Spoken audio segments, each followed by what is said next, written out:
여러분 안녕하십니까? 포항 MBC 뉴스투데이입니다. 오늘 대체로 맑은 가운데 오후부터 차차 흐려지기 시작해 오후 늦게부터는 경북 동해안과 울릉도, 독도 곳곳으로 비가 내리겠습니다. 비가 내리기 전까지 미세먼지 농도는 나쁨 단계로 공기가 탁하겠습니다. 기온은 평년과 비슷하겠습니다. 안수진 기상캐스터입니다. 오늘 출근길에는 황사용 마스크 꼭 착용하고 나오셔야겠습니다. 오늘도 대기가 정체되면서 미세먼지 나쁨 수준을 보이겠는데요. 장시간 무리한 야외 활동은 자제하시고 노약자나 호흡기 질환자는 실외 활동을 자제하시기 바랍니다. 오후에는 동풍의 영향으로 차차 흐려지기 시작해서 오후 늦게부터는 경북 동해안과 울릉도, 독도 곳곳으로 가끔 비가 내리겠습니다. 이 비는 모레까지 이어지겠고요. 예상되는 강수량은 경북 동해안에 5에서 20mm, 울릉도와 독도에 5mm 미만입니다. 자세한 지역별 날씨 알아보겠습니다. 오늘 대체로 맑다가 오후부터 차차 흐려져 오후 늦게부터는 곳곳에 비가 오겠습니다. 낮 기온 울진 14도, 영덕과 포항이 15도, 경주가 16도입니다. 울릉도와 독도는 구름 많고 오후에 가끔 비가 오겠습니다. 낮 기온 울릉도 13도, 독도 14도입니다. 동해상은 오후가 되면서 구름 많겠고 곳곳에 비가 오겠습니다. 바다의 물결 동해 중부 해상에서 최고 2.5m, 동해 남부 해상에서 최고 2m까지 일겠습니다. 이번 비는 수요일까지 이어지겠고요. 당분간은 대체로 평년 기온을 보이는 가운데 수능일에 큰 추위는 없겠습니다. 날씨였습니다. 포항 지역 수능 고사장의 3분의 1이 지진에 취약한 것으로 나타났습니다. 또 학교 건물 내진 보강 공사가 더디게 진행되는 것으로 드러났습니다. 최근 포항교육지원청에서 열린 도의회 행정사무감사를 김철승 기자가 보도합니다. 경북도의회는 포항교육청에서 포항과 영덕, 울릉교육청에 대한 행정사무감사를 했습니다. 최병준 도의원은 포항 지역 수능 고사장 12곳 가운데 사립고등학교 4곳은 아직도 내진 보강 공사가 이루어지지 않아 수험생들이 불안을 느낄 수 있다며 대책 소홀을 지적했습니다. 수능 시험을 쳐야 되는 이런 시기에 이런 상황을 미리 미연에 왜 방지를 못했느냐 하는 이야기입니다. 이에 대해 포항교육장은 예산 배정이 늦어져 생긴 일이라고 해명하고 수능에 차질이 없도록 하겠다고 밝혔습니다. 전문 상담 인력도 배치해서 수험생들이 마음의 동요 없이 마음 놓고 시험을 치를 수 있도록. 최 의원은 또 지난해 지진 이후 1년이 돼가고 있으나 학교 내진 보강률이 30% 수준이라며 너무 더디다고 비판했습니다. 포항교육청은 현재 보강률은 41.6%인데 내년 상반기까지 모두 마치겠다고 설명했습니다. 이재도 의원은 학생 수 감소로 존폐 위기인 농어촌 학교가 많다며 학부모들이 자유롭게 학교를 선택할 수 있는 자유학구제의 확대를 요청했습니다. 자유학구제를 무한대로 풀어서 학교도 이제는 무한 경쟁을 시켜줘야 각 시군에 1개교식 시범학교로 운영을 하고 2020년부터는 해당되는 학교는 전체 다 하는 쪽으로. 도의원들은 또 비리 사립 유치원은 엄격히 관리해야 하지만 모범 유치원까지 매도되지 않도록 할 것과 학습 부진화와 미세먼지 대책 등도 요청했습니다. MBC 뉴스 김철승입니다. 그동안 정부 부처마다 개별 사업으로 하던 재해 위험 지역 정비 사업이 내년부터는 생활권별로 추진됩니다. 지금까지는 저류지나 펌프장 관련 사업은 행정안전부가, 하수도는 환경부, 하천은 국토교통부가 각각 계획을 세워 설계하는 방식으로 정비를 추진해왔지만 앞으로는 이를 하나의 산업 단위로 묶어 예산도 한꺼번에 확보하고 설계도 통합하는 방식으로 진행합니다. 시범사업 대상 지방자치단체는 최근 태풍 피해가 난 경북의 영덕과 경남 합천, 전북 임실 등 5곳입니다. 포항상공회의소는 최근 제1차 한러 지방협력 포럼에 참석하기 위해 포항을 방문한 스트푸니츠키 보리스 연해주 상공회의소 회장과 캄차트카주 상공회의소 부회장 일행을 접견하고 경제교류 협력 방안에 대해 논의했다고 밝혔습니다. 이 자리에서 연해주 상공회의소 측은 내년 5월 러시아 전체 관광업계가 참여하는 태평양 관광포럼과 제2차 한러포럼에 포항 상공회의소가 참여해줄 것을 요청했고 감차특하주 상공회의소 일행은 감차특하주와 포항은 모두 수산물이 풍부한 지역이라며 자매 결연을 추진하고 싶다고 밝혔습니다. 철강 산업단지가 있는 포항에는 일본산 고철을 수입해 사용하는 업체가 많은데 고철에서 방사능이 잇따라 검출돼 불안감이 커지고 있습니다.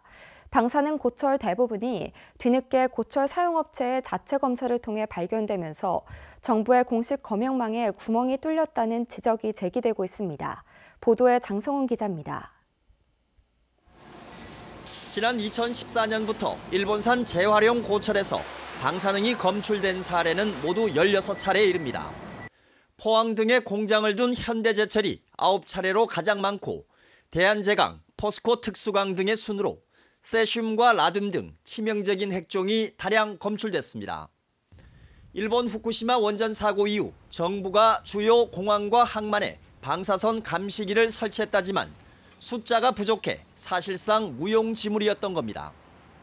포항의 경우 수입 고철을 녹여 재활용하는 골업체가 전국 최대 규모인데도 항만의 감시기는 석 대에 불과하고 다른 항만들도 수입 물량에 비춰볼 때 턱없이 부족합니다.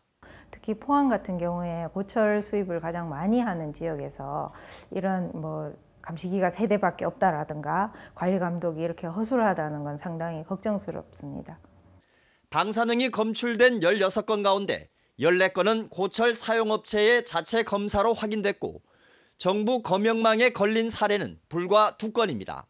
1차적으로 항만 감시기에서부터 계측이 되지 않고 사용자 현장에서 방사능 검출이 됐다는 것도 관리 체계에 상당히 문제가 있는 것 같고요.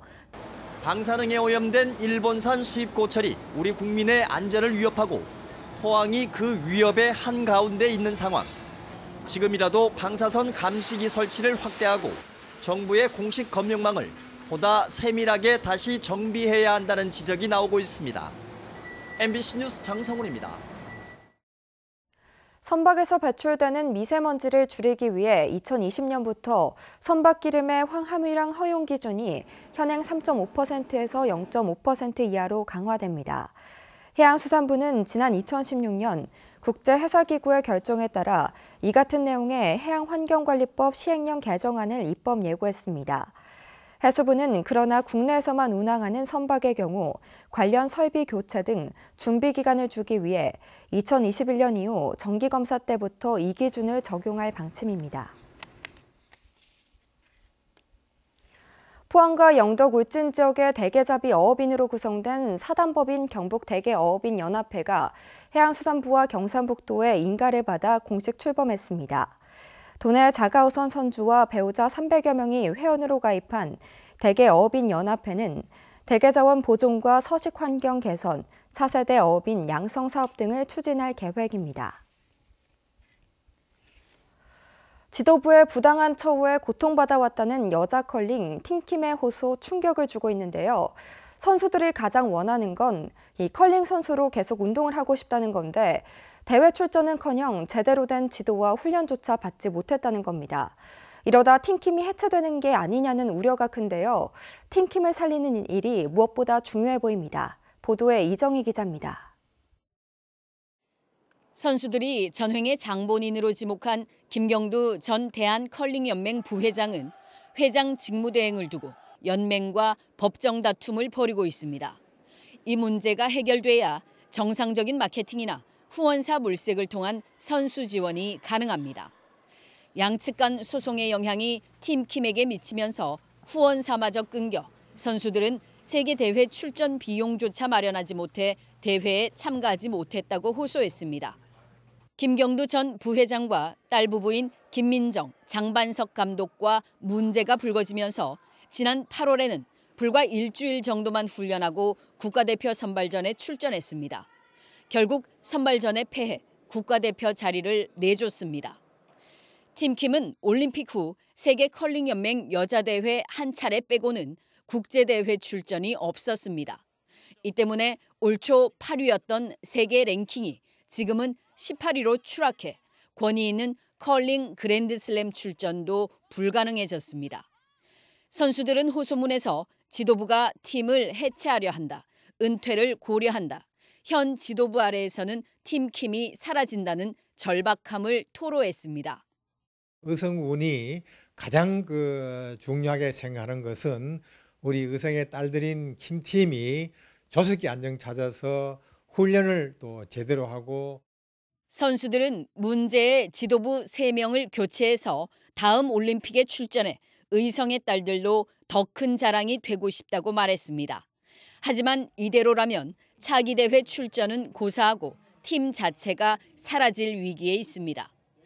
진상조사는 문화체육관광부와 경상북도, 대한체육회, 소속팀인 경북체육회가 공동으로 특별감사팀을 꾸려 진행할 거로 보입니다.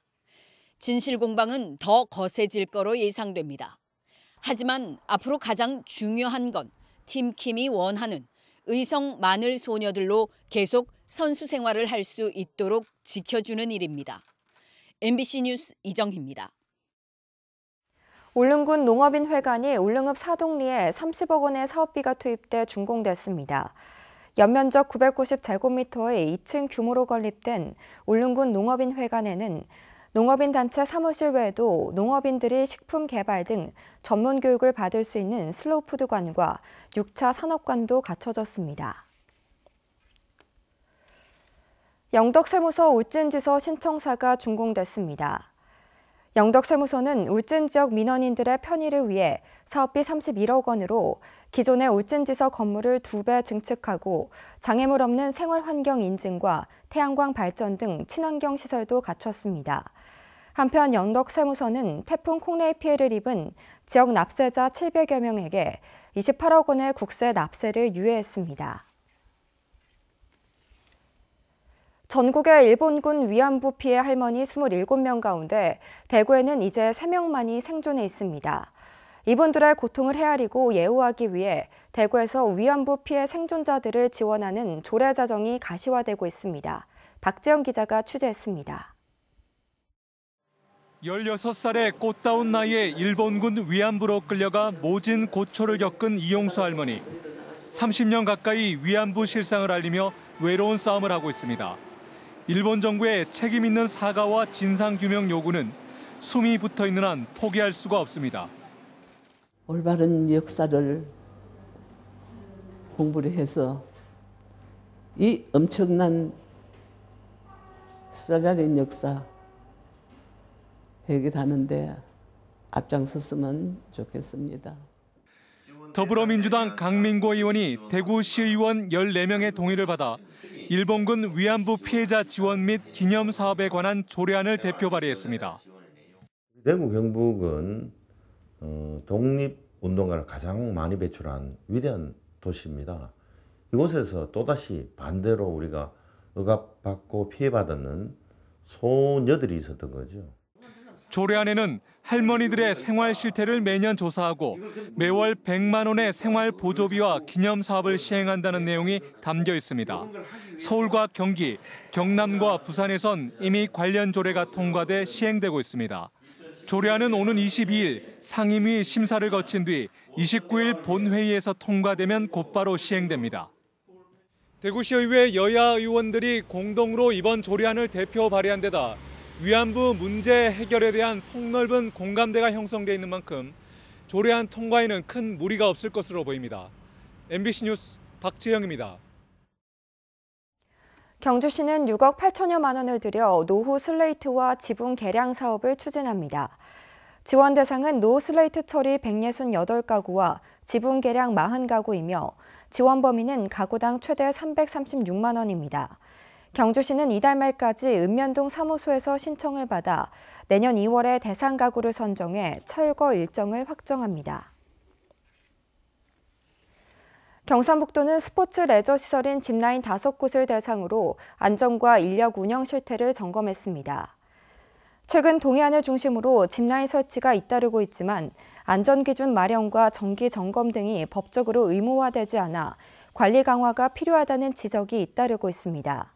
한편 경상북도는 최근 짚라인 안전관리와 관련된 3건의 제도 개선 사항을 마련해 정부에 건의했습니다. 한국 근현대 미술사의 태동기 영남의 구상미술은 큰 역할을 담당했는데요.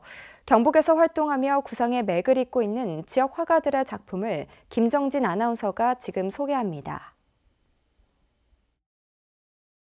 정적인 먹외선과 화려한 전통 색채로 정겹게 담아낸 골목의 풍경. 경주의 흔한 풍경이 화가의 손끝에서 꿈속의 한 장면처럼 표현되고 일제시대 독립운동이 치열했던 안동에서 활동하는 작가는 독립운동가의 얼굴을 단단한 매듭으로 표현합니다. 에어브러쉬로 물감을 분사해 그린 극사실주의 그림까지 모두 영남 구상 작가들의 작품입니다.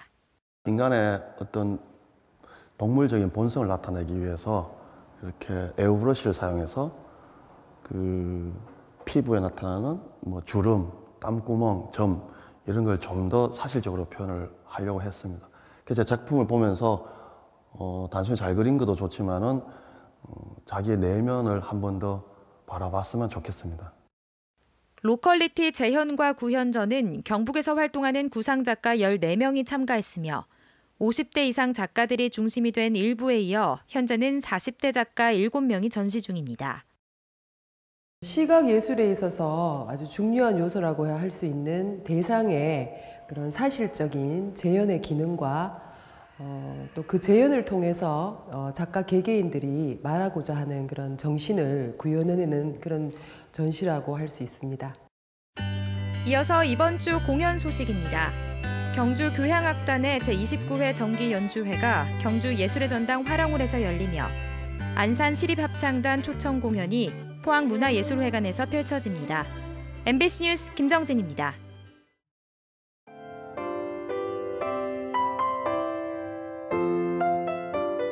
오늘 출근길에는 황사용 마스크 꼭 착용하고 나오셔야겠습니다. 오늘도 대기가 정체되면서 미세먼지 나쁨 수준을 보이겠는데요. 장시간 무리한 야외 활동은 자제하시고 노약자나 호흡기 질환자는 실외 활동을 자제하시기 바랍니다. 오후에는 동풍의 영향으로 차차 흐려지기 시작해서 오후 늦게부터는 경북 동해안과 울릉도 독도 곳곳으로 가끔 비가 내리겠습니다. 이 비는 모레까지 이어지겠고요. 예상되는 강수량은 경북 동해안에 5에서 20mm, 울릉도와 독도에 5mm 미만입니다. 자세한 지역별 날씨 알아보겠습니다. 오늘 대체로 맑다가 오후부터 차차 흐려져 오후 늦게부터는 곳곳에 비가 오겠습니다. 낮 기온 울진 14도, 영덕과 포항이 15도, 경주가 16도입니다. 울릉도와 독도는 구름 많고 오후에 가끔 비가 오겠습니다. 낮 기온 울릉도 13도, 독도 14도입니다. 동해상은 오후가 되면서 구름 많겠고 곳곳에 비가 오겠습니다. 바다의 물결 동해 중부해상에서 최고 2.5m, 동해 남부해상에서 최고 2m까지 일겠습니다. 이번 비는 수요일까지 이어지겠고요. 당분간은 대체로 평년 기온을 보이는 가운데 수능일에 큰 추위는 없겠습니다. 날씨였습니다. 네, 이상으로 포항 MBC 뉴스를 마칩니다. 여러분 고맙습니다.